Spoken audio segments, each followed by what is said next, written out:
Bueno, buen día. Buen día.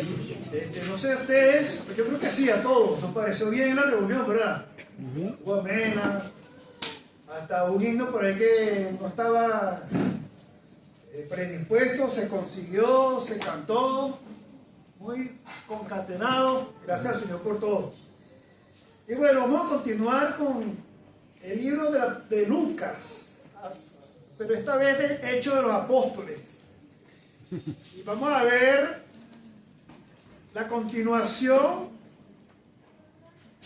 de las actividades, por no decir hechos, no redundar, las actividades que se estaban haciendo por la iglesia, con la iglesia, por medio del Espíritu Santo, y la salvación que estaba llegando a aquellas zonas geográficas, a aquellos pueblos.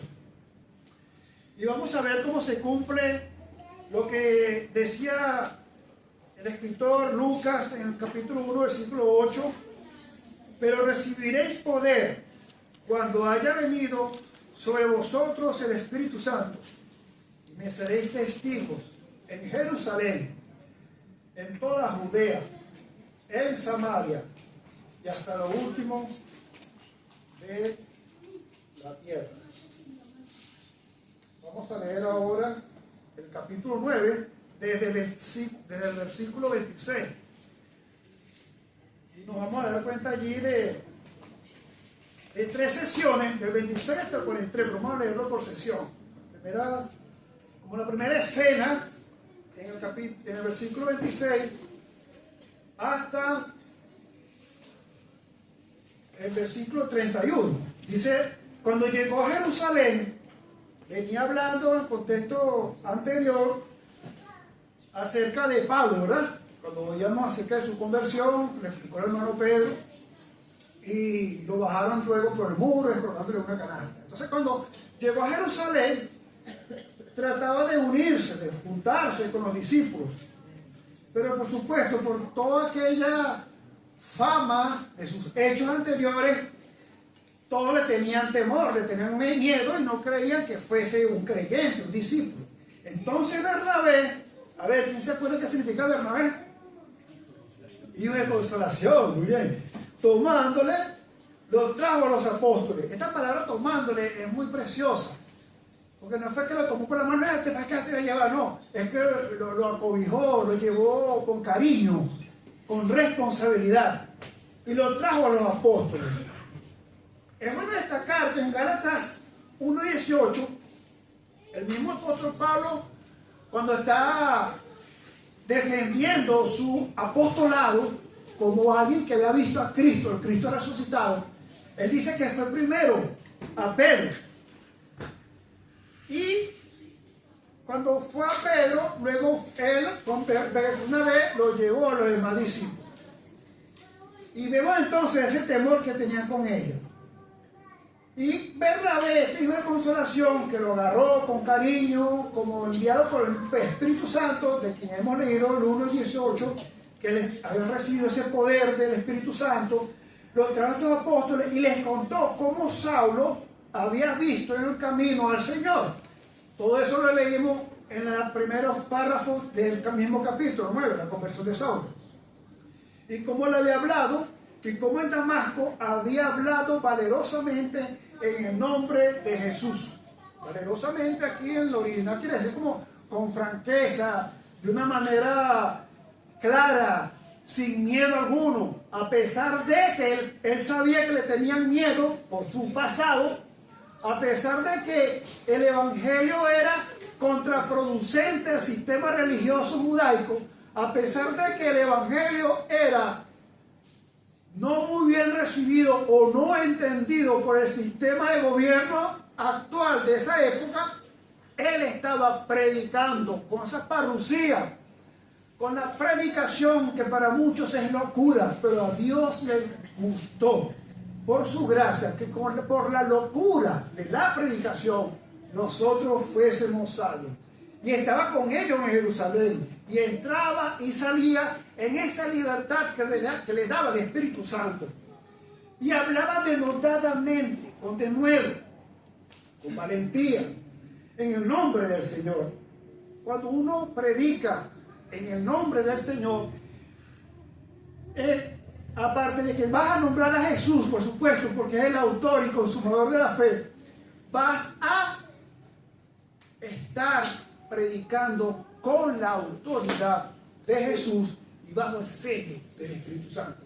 De manera que no es cualquier cosa la predicación. Es palabra de Dios, y como dice el mismo apóstol Pablo, no me arrepiento del poder del Evangelio. ¿Por qué? No me arrepiento del Evangelio. ¿Por qué? Porque ya lo dije, lo dije anteriormente. Porque es poder de Dios. ¿Para qué? Para salvación. La soteriología. Esa parte tan hermosa por la cual todos hemos sido justificados pues por la fe y hemos sido adoptados como hijos suyos. Y ya como venía hablando Ita al principio, ya sobre nosotros no pesa ninguna condenación, ninguna sentencia, sino que se nos ha atribuido la justicia de Dios. Qué hermoso es ser creyente, hermanos y hermanas. Y entonces, aún así, disputaba con los griegos. Sabemos pues que Pablo era una persona intelectual, políglota, hablaba arameo, hebreo, griego, latín, porque era romano también. Y estaba al día con todas las culturas y demás enseñanzas que hasta la época ya existían. Era un hombre que estaba letrado, era un culto secular y disputaba con los griegos, por supuesto, pero estos también, aparte de los judíos, procuraban matar. Esto creo que también principalmente se refería era a los discípulos, a donde él había llegado. Sabemos pues que cuando leemos con anterioridad del capítulo 9, como Pablo había sido formado y era fariseo de fariseos, de la tribu de Benjamín, aunque poco se oía, resulta y acontece que era el linaje del rey. De allí nació Isaí, de ahí vino David y de ahí vino Cristo, el hijo de David, como se decía desde el Antiguo Testamento. Entonces, no era cualquier tribu por la que también descendía Pablo. Y esa posición le daba a él la autoridad de poder predicar el Evangelio en las sinagogas. De manera que Pablo no era cualquier cosita, ¿verdad? Era un tipo con un peso, con un calibre, diría mi tío Ramón, con un calibre demasiado alto para poder hacer estas cosas que hacía. Y vaya, que Dios había profetizado cuando Ananías les fue a buscar, y ya lo leímos también en capítulos anteriores, de que él iba a ser instrumento para llevar el Evangelio a Jerusalén, a Samaria, a Judea y delante de reyes. Y que iba a sufrir a causa de mi nombre. Todo eso Pablo sabía que debía hacerlo y por lo cual también debía pasar. Pero aún así predicaba valerosamente, predicaba con denuedo y sus cualidades seculares o intelectuales las usaba ¿para qué? Para hacer entender el Evangelio con mayor pasión, con más claridad hacia aquellos que por primera vez estaban oyendo la locura de la predicación. Y vemos de que cuando supieron esto los hermanos, de que había predicado en Damasco, de que toda la sinagoga donde llegaba predicaba el hombre, que lo dejaban predicar, entonces le llevaron hasta Cesarea y le enviaron a Tarso. Entonces la iglesia en ese tiempo, sabemos que luego siguieron siendo perseguidas y hasta ahora la iglesia ha sido perseguida porque la iglesia es el cuerpo de Cristo.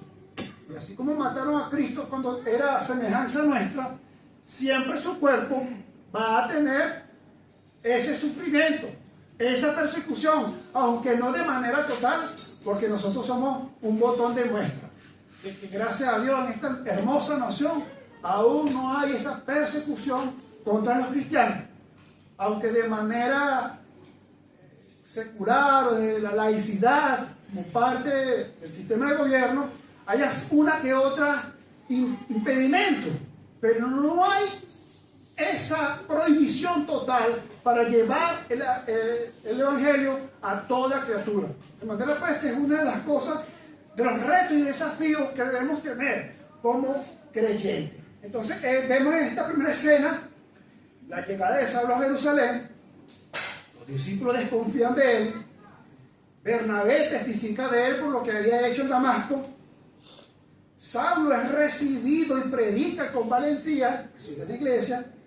La iglesia disfruta de paz, como bien más dice, y se presentaban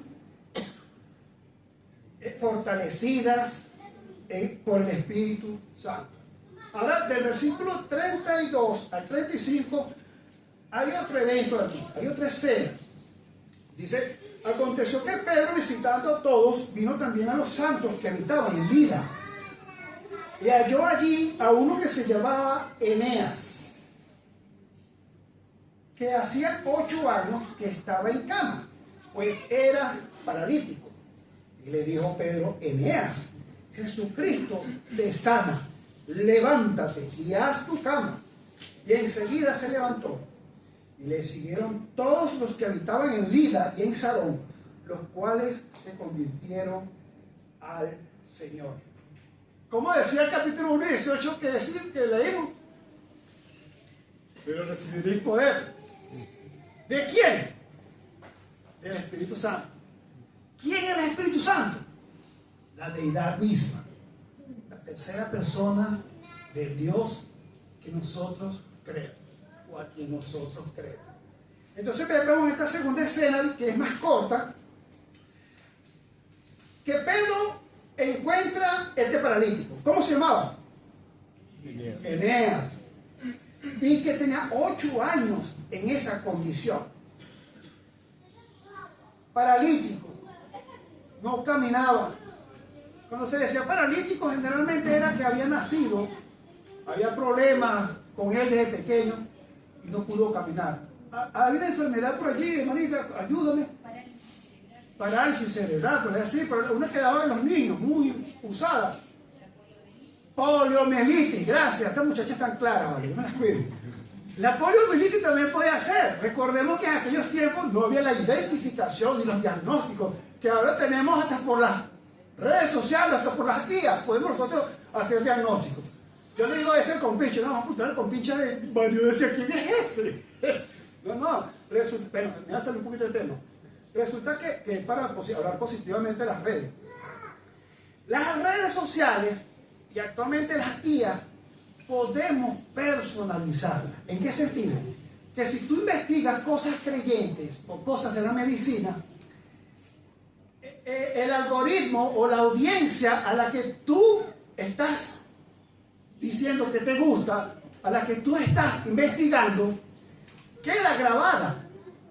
Y cuando tú vas a hacer una pregunta, te van a responder de acuerdo a lo que tú has estado consumiendo. ¿Me expliqué? De manera que no tenemos ni excusa ni para eso. Pues. Si nosotros usamos malas guías y las redes sociales, es culpa tuya, hermano. Es porque estás scrolleando más de lo debido y por pasiones siempre nos van a enganchar. Es inevitable que nos van a enganchar alguna u otra contenido. Pero tú puedes controlar las redes sociales. Corto, hasta ahí. ¿Ok? Entonces, vemos pues de que el poder que recibió, en este caso, de esta escena, Pedro. Otra cosa muy buena es que él nos dice, yo te sano. ¿Cómo dice? Jesucristo te sana. Había una dependencia, una subordinación. Aunque podías sentir que iba a emanar poder de ti, él se subordinaba o dependía del poder de Dios. Y recibiría poderes del Espíritu Santo. Entonces decía, Cristo te sana. ¿Y qué pasó? ¿Cuál fue el efecto de esa palabra? Del verbo, del logos, Cristo, el verbo te sana. Ese verbo fue que al principio dijo, ¿cómo dijo al principio? ¿Ah? Se crearon los cielos y la tierra. Hágase la luz. Fue hecha la luz. hagamos al hombre. ¿Y cómo fue creado el hombre? Precioso, hombre y mujer. Epa, hombre y mujer, sin pecado. ¿Y qué dijo Dios después de la creación? Y vio Dios que era bueno, sin pecado, sin condenación. La condenación vino después, porque la paga del pecado es la muerte. Entonces, teniendo eso claro, uno se da cuenta desde que el poder de ese verbo fue el que levantó a Eneas. Ya no tenía poliomielitis, elucubrando, no sabíamos por qué estaba paralítico.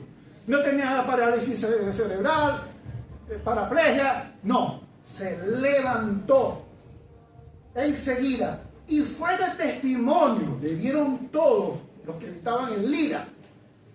Y por ese testimonio del Espíritu Santo que estaba actuando en la iglesia para que creciera su reino, para que creyeran en Jesús, para que fueran salvos, valga la redundancia. Aquí estaba el principio de la doctrina de salvación, lo que llaman teología sistemática, la soteriología.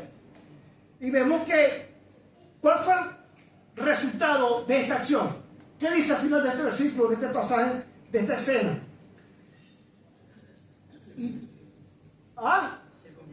Muy bien. Ellos les dieron todos los que habitaban en Lida y Sarón. Eso está después del Mar Muerto, hacia oeste, norte, noroeste del Mar Muerto, cerca de Chipre. O sea, sería un poquito antes de llegar al Mar Mediterráneo.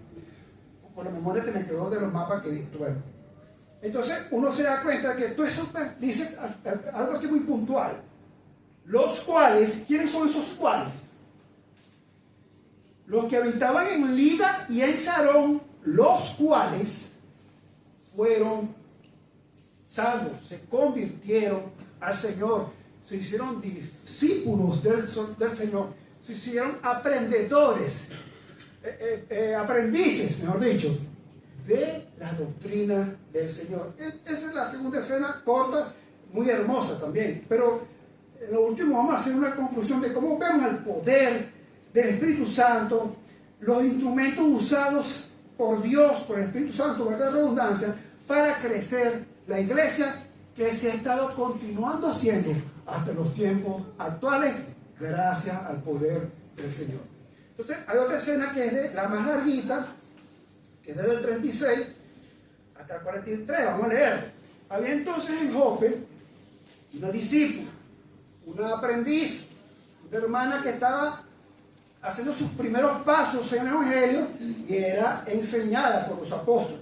Se llamaba Tabita, que traducido quiere decir Dorcas. Hay una frase por allí que decía Tabita Cumi, ¿verdad? A ti te digo levántate, o sea que el Señor le dijo gacela. Era un adjetivo que se le daba a las muchachas jóvenes, a las doncellas. ¿Sí? Gacela, porque la gacela era como un animal hermoso, lo vemos también los salmistas, ¿lo recuerdan?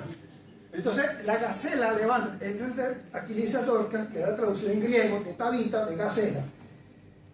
Ella abundaba en buenas obras, esta hermana, esta nueva discípula, y en limosnas que hacía, obras. Aconteció que aquellos días enfermó, ¿y qué pasó? Se murió. Después de lavada, la pusieron en una sala. Ese lavado significa el procedimiento post-mortem, que se le hacía un cadáver, y la ponía en una sala. Y como Lida estaba cerca de Jope, quiero controlar el tiempo debidamente, los discípulos, oyendo que Pedro estaba allí, le enviaron 2 hombres a rogarle: no tarde en venir a nosotros, porque había alguien que había muerto. Y se levantó Pedro, no flojeó ni nada, sino que se levantó, ni procrastinó, sino que se levantó, fue con ellos, y cuando llegó, le llevaron a la sala, donde le rodearon todas las viudas llorando y mostrando las túnicas y los vestidos que Dorcas hacía cuando estaba con ella. Estas viudas se nota o nos insinúa el texto de que eran amigas de Dorcas. De manera pues que Dorcas, aparte de estas buenas obras que dice que daba limosna, y entre esas buenas obras era que era amiga de las viudas. Las viudas siempre eran necesitadas, tenían carencias en lo económico. Y aparte de eso, la gente se hacía el loco, como decimos nosotros, y no ayudaban a este tipo de personas. Vemos aquí que las conocían y estas viudas estaban con ella y la rodeaban y lloraban, así en decha por ella. Y mostraban las túnicas y los vestidos que Dorcas, como recuerdo, mira lo que hacía Dorcas cuando estaba viva, que señora, mira hermoso, me quedó recuerdo, cosas así por el estilo. Entonces, sacando todo, Pedro, ¿verdad?, se puso de rodillas y oró, y volviéndose el cuerpo, dijo: Tabita, Gacela, levántate. Y ella abrió los ojos. Y al ver a Pedro, se incorporó. Así, abrió los ojos. Vio a Pedro, ¡wow, estoy viva! Le cayó la ficha, como decimos nosotros. Oh, viste, uruguayo. Le cayó la ficha y se incorporó, se levantó. Y él dándole la mano, la terminó de incorporar entonces, llamando a los hermanos, que son los santos, a las viudas con pinches que estaban ahí, y la presentó como viva. La presentó viva. Con usar la palabra que usaba el Señor cuando resucitaba en su ministerio. Levántate. ¿Cómo le dijo a Lázaro? Levántate. Qué poder la palabra de Dios, ¿vale? Esto fue notorio en toda Jope y muchos creyeron. Entonces vemos la primera escena. Las iglesias tenían paz, eran edificados, andaban en el temor del Señor, con reverencia, como debía ser, se fortalecían y crecían. En la segunda escena vemos que los habitantes de Lida y Sarón fueron convertidos.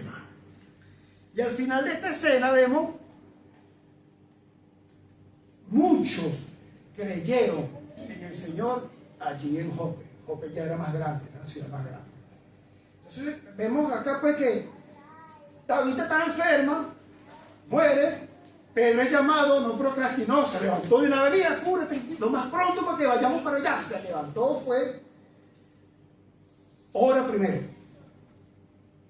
No llegó, para, levántate ahorita, no. Se subordinó de nuevo. Pidió la sabiduría de Dios, el poder de Dios que había sido prometido en el capítulo 1:18. Y recibiréis poder cuando haya llegado a ustedes el Espíritu Santo. Qué hermoso. Qué manera como vemos estos contextos bíblicos, cómo se van cumpliendo. Tabita, Dorcas en griego o Gacela en el hebreo, se levanta, viva. ¿Cuál fue el resultado? Fue testimonio. Fue algo notorio. Y por último, muchos creyeron en el Señor. Esa es tremenda estructura, como como Lucas estructura este mensaje, estos párrafos, como todos sabemos. Juan al final de su libro, el Evangelio, dice, esto y muchas cosas más fueron hechas por él. Que si las anotara, no cabrían los pergaminos para anotar todo eso. Vamos a irlo textualmente, al final del Evangelio, según San Juan, porque lo que hice fue parafrasearlo. Me gusta que sea la palabra del Señor que hable. Dice, Juan dice así de sí mismo, este es el discípulo que da testimonio de estas cosas, y escribió estas cosas, el Evangelio de Juan. Y sabemos que su testimonio es verdadero, lo vieron, estuvieron con él, lo vieron hacer sus milagros, como estos creyentes también estaban viendo estos milagros de Pedro y de los apóstoles.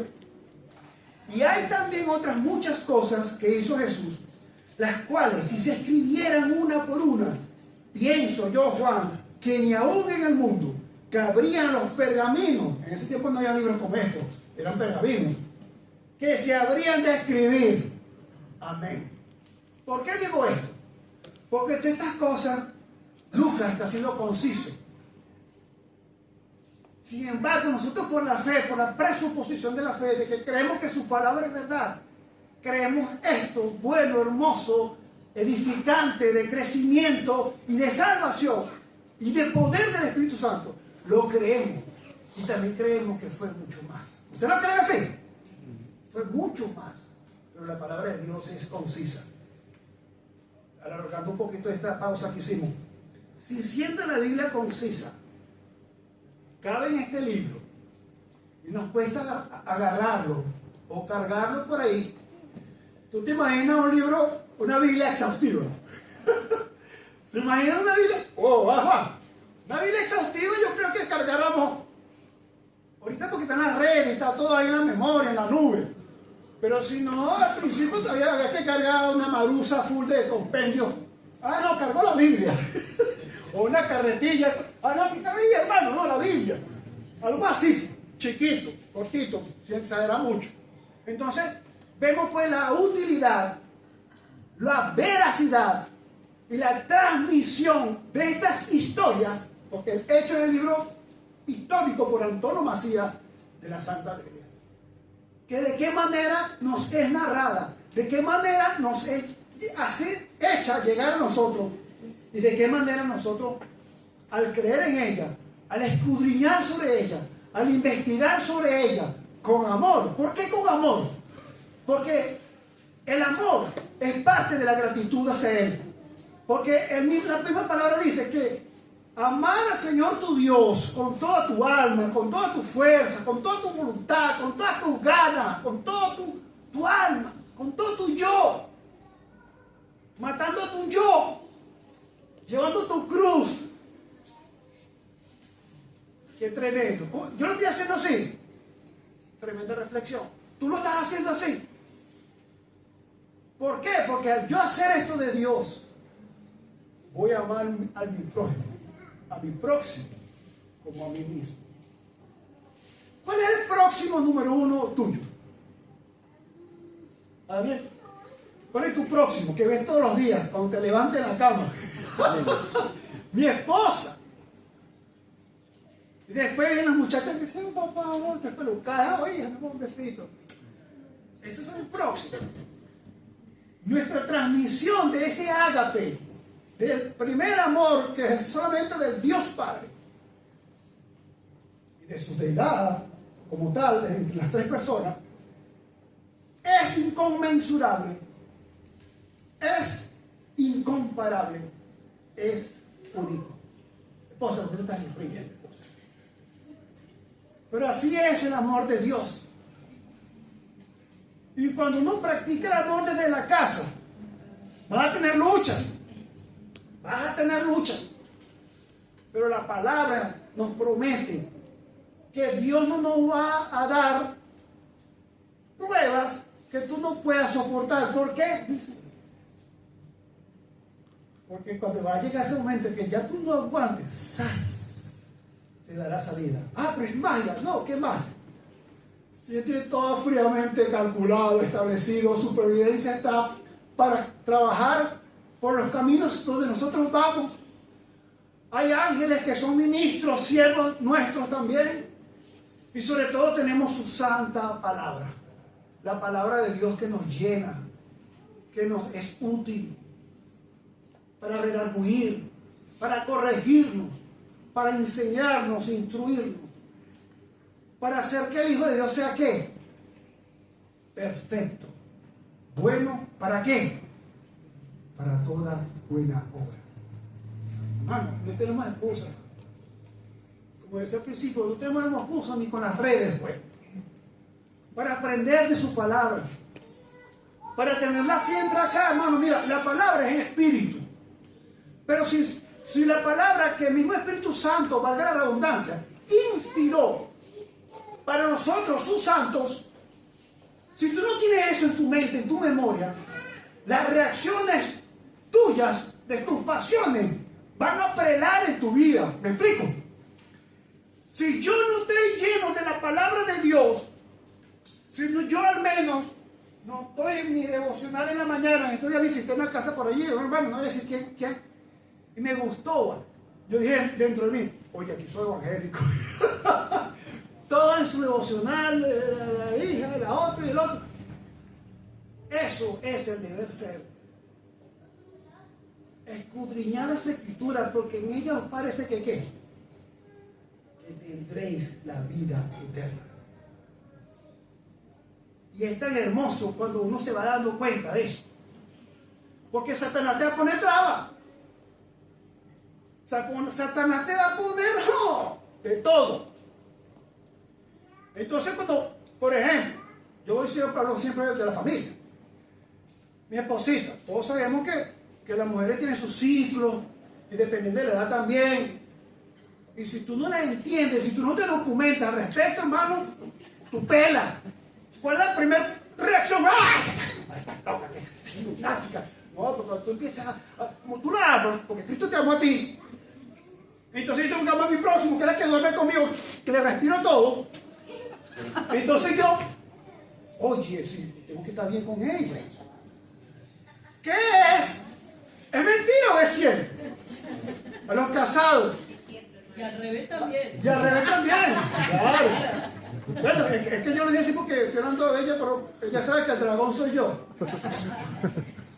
Pero en ese sentido, uno va actuando, obrando la palabra de Dios.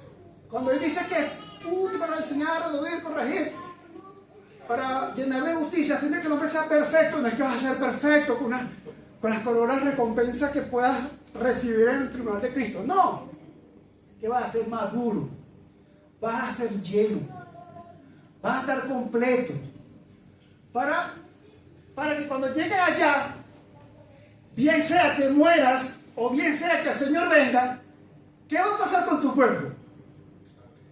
Va a estar glorificado con la misma gloria del cuerpo de Él, del cuerpo suyo, dice literalmente.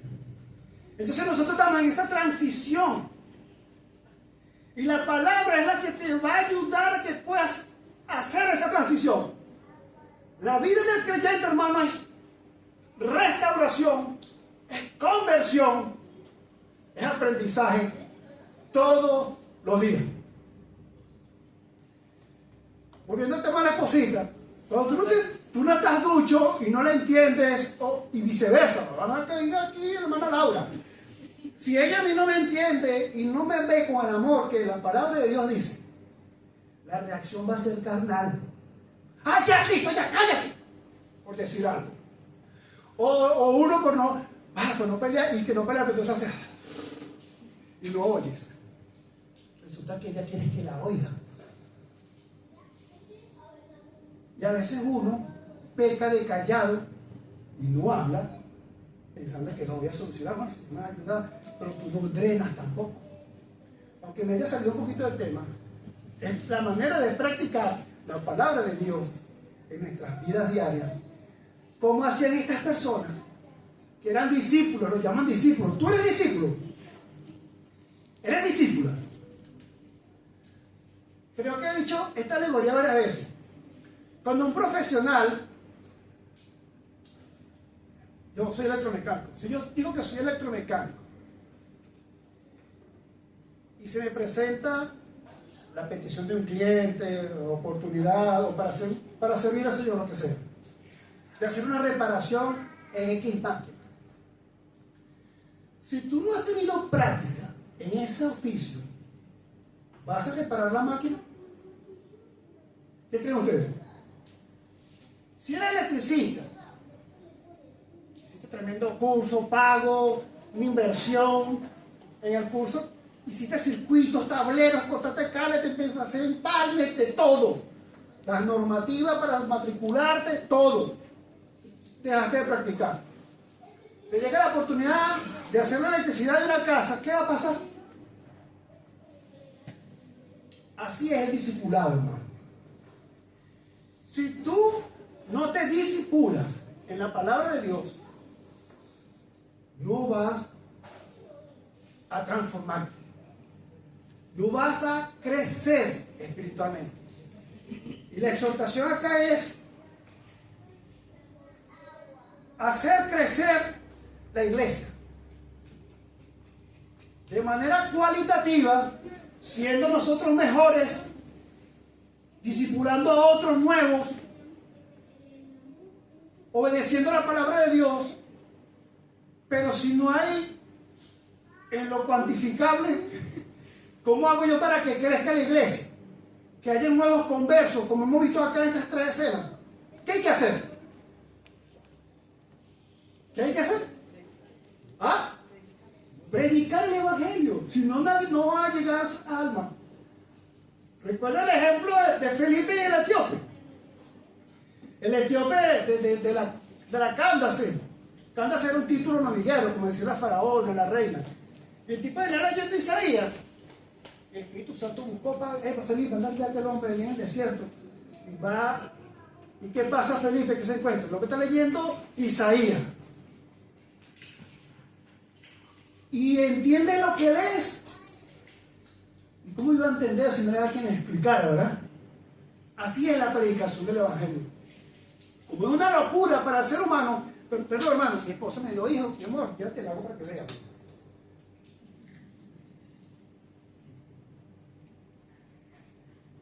Gracias, esposa.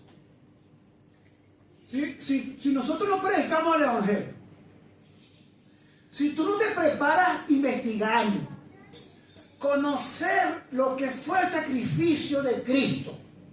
Murió por mí, no, yo creo.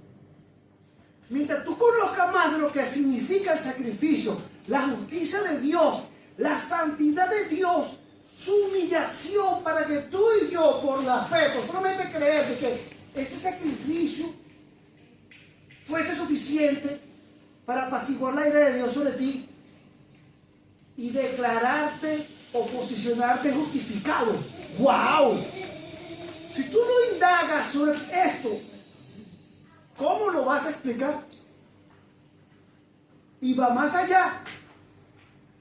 Las culturas y las civilizaciones, mejor dicho, la sociedad en la que vivimos actualmente, están contaminadas con mucha filosofía, con mucho relativismo, con muchas costumbres, modismos que aunque sean inmorales, se han normalizado como buenos, cumpliéndose la palabra de Dios que en aquellos otros días a lo bueno se llamará malo y a lo malo se llamará bueno.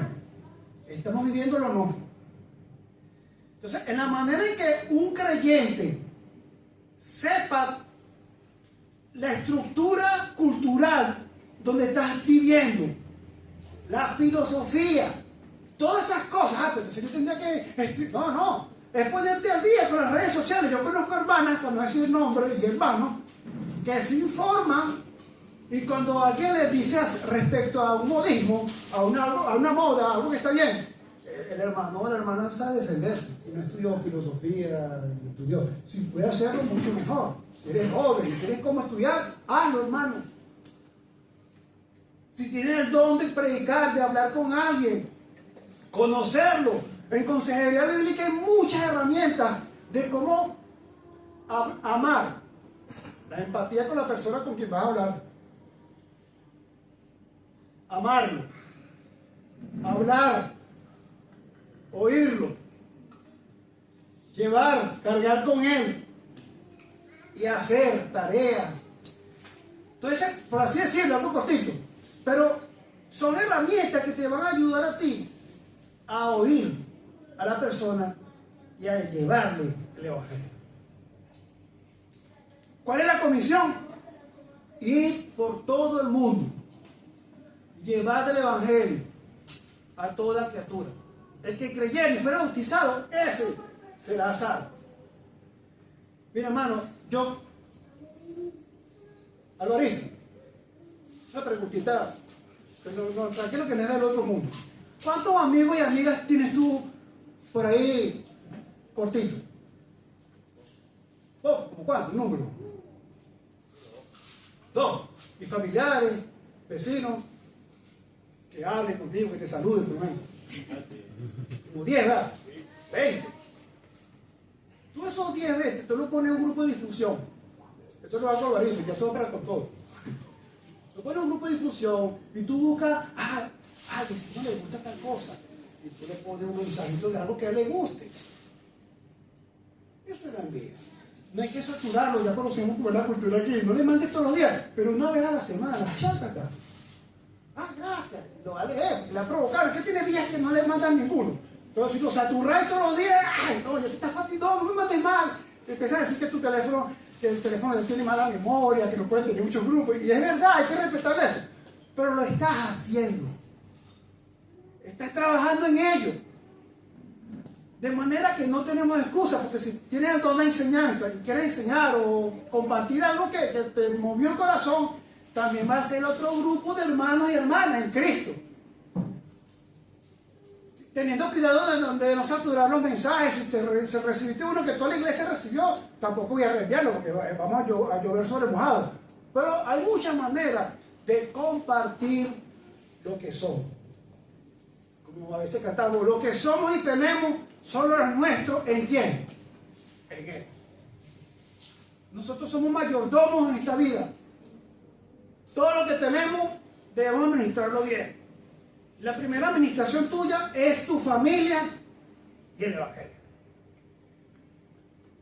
Después de Dios, que es a quien nosotros debemos adorar, que nos ha salvado, quien es la fuente de nuestras vidas, es la familia. Y la manera como nosotros vayamos insertando, aprendiendo y sabiendo vivir entre nosotros mismos, nosotros vamos a ser los tremendos ejemplares. El punto principal de esto es que Cristo sigue edificando poderosamente su iglesia. En estos 3 eventos que le hemos leído aquí, ese poder, esa edificación de Dios y de su Espíritu para crecer, aumentar su iglesia, fortalecerla y edificarla. Nosotros debemos responder y participar con fidelidad en esto. Este es el ejemplo. Esta historia es el ejemplo para nosotros, de ser partícipe de él, de edificar nuestra iglesia, de ayudar, de poder aplicar todas estas cosas que dice Lucas aquí. El Cristo resucitado continúa gobernando y edificando su iglesia. Él transforma perseguidores, Él transforma los tercos, Él transforma al que no te quiera oír, Él transforma al mal vecino, Él transforma al mal primo, al mal familiar, Él transforma al hijo porfiado, al hijo desobediente. Solamente Cristo puede hacer. Sabemos que el espíritu de maldad está ya listo. El misterio de la maldad, de perversión, está ya. Solo hay quien lo evite. ¿Quién lo evita? La iglesia, el Espíritu Santo.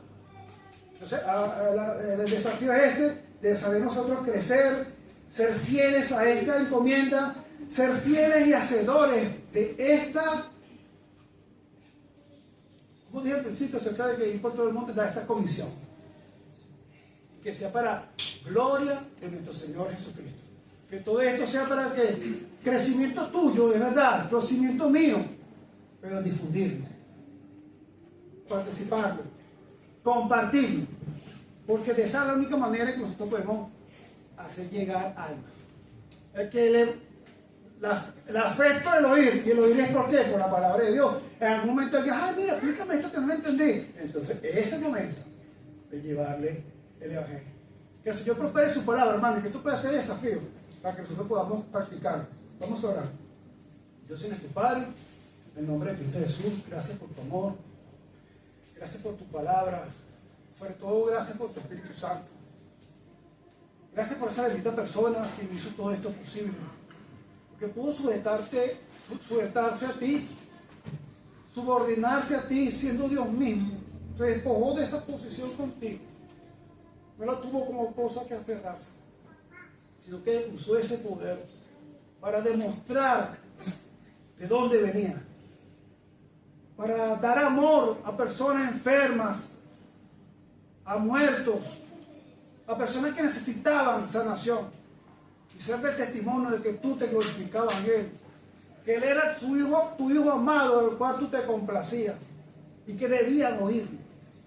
Gracias, Señor, por tremendo plan, que desde la eternidad, aún sabiendo de que nosotros íbamos a ser infieles, de que íbamos a faltar, de que íbamos a recibir la muerte por solamente errar desde el principio, tú desde entonces, de la antigüedad, fuiste señalándonos a aquel Mesías, tu ungido, que que podía darnos libertad, salvación, que nos podía adoptar como hijos para ti, que nos podía justificar delante de ti por medio de la fe. Ayúdanos, Señor, a predicar esto. Ayúdanos a predicarlo en nuestras vidas y que seamos, aunque nos presente a ti, seamos agradables. Suponemos que nos dejamos, llévanos conmigo a todas partes que vayamos y que seamos de ejemplo, Señor. En el bendito nombre de Cristo Jesús. Amén.